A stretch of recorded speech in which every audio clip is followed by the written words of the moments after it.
Saudara-saudara yang muslim yang akidahnya la ilaha illallah Muhammadur Rasulullah, maka berhentilah berbuat zalim kepada saudara sendiri. Jangan ikuti komando pimpinan kalau komando itu akan berbuat zalim dan mencelakakan Anda baik di dunia maupun di akhirat. Takbir.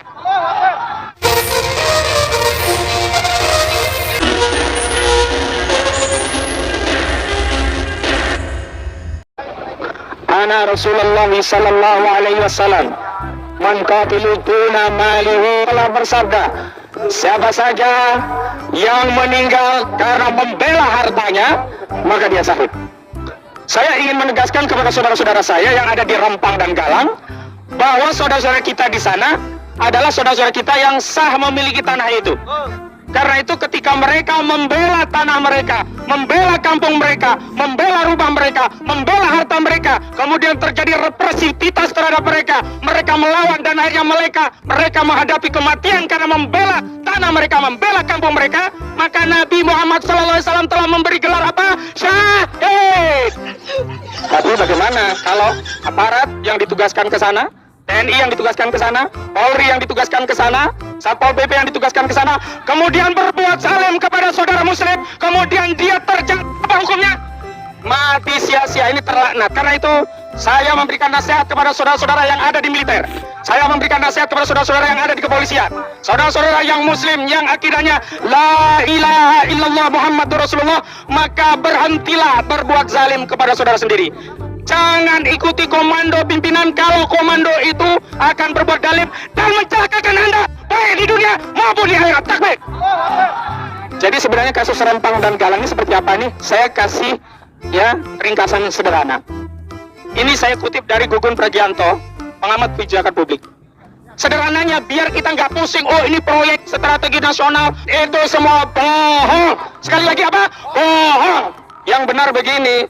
Ada Singapura, pertumbuhan penduduknya, juga aktivitas bisnisnya meningkat, butuh listrik yang gede.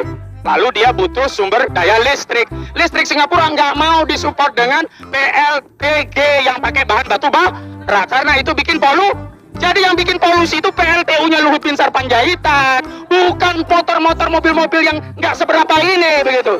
Jadi usut punya usut, mereka mau kerjasama sama Luhut Binsar Panjaitan, sama Erick Thohir. Disepakati akan dibangun namanya PLTS, apa? Pembangkit Listrik Tenaga Surya. Tapi lu kagak mau kalau yang membangun dari Singapura, perusahaan Singapura. Kenapa? Gak dapat cuan. Maka yang bangun adalah perusahaan dari Indonesia. Perusahaannya adalah perusahaan punya Luhut, BTS, sama perusahaannya Erick Thohir.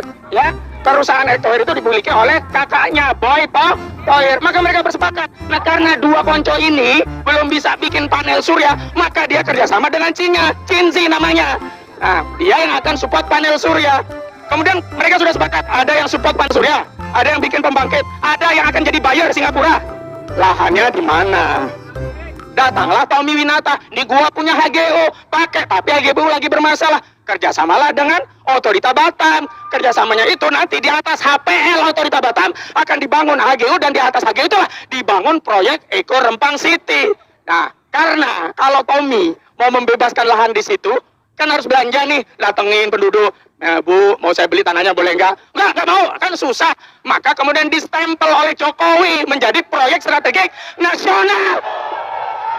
Nah, karena diberi stempel proyek strategis nasional, itu tidak perlu lagi belanja kepada penduduk, nggak peduli pada penduduk. Yang penting ini masuk proyek strategi nasional, ada HGB, ada HPL, ada HG-nya, kusur. Solim apa Solim?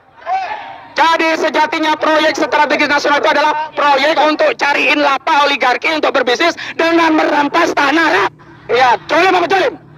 Nah, karena itu sekali lagi kita harus ada di pihak rakyat, bisa berada di pihak saudara-saudara kita di Rempang dan Galang. Banyak orang yang tidak tahu bahwa tanah itu, Rempang itu sudah diberikan haknya oleh negara kepada sebuah perusahaan, entitas perusahaan untuk digunakan dalam hak guna usaha. Itu Pulau Rempang.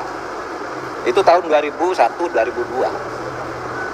Sebelum investor masuk, tanah ini rupanya belum digarap dan tidak pernah ditengok. Sehingga pada tahun 2004 dan seterusnya menyusul dengan beberapa keputusan, tanah itu diberikan hak baru kepada orang lain untuk ditempati. Ya, padahal SK haknya itu sudah dikeluarkan pada tahun 2001-2002 secara sah. Nah, ketika kemarin pada tahun 2022 investor akan masuk, yang pemegang hak itu datang ke sana, ternyata tanahnya sudah ditempati. Maka kemudian diurut-urut ternyata ada kekeliruan dari pemerintah setempat maupun pemerintah pusat, dalam hal ini Kementerian LHK. Nah, lalu diluruskan sesuai dengan aturan bahwa itu masih menjadi hak karena investor akan masuk. Nah, proses pengosongan tanah inilah yang sekarang menjadi sumber keributan, bukan hak atas tanahnya, ya, bukan hak guna usahanya, bukan hak guna, tapi proses, karena itu sudah lama kan, sudah belasan tahun orang di situ, tiba-tiba harus pergi misalnya. Meskipun menurut hukum kan tidak boleh, karena itu ada haknya orang kecuali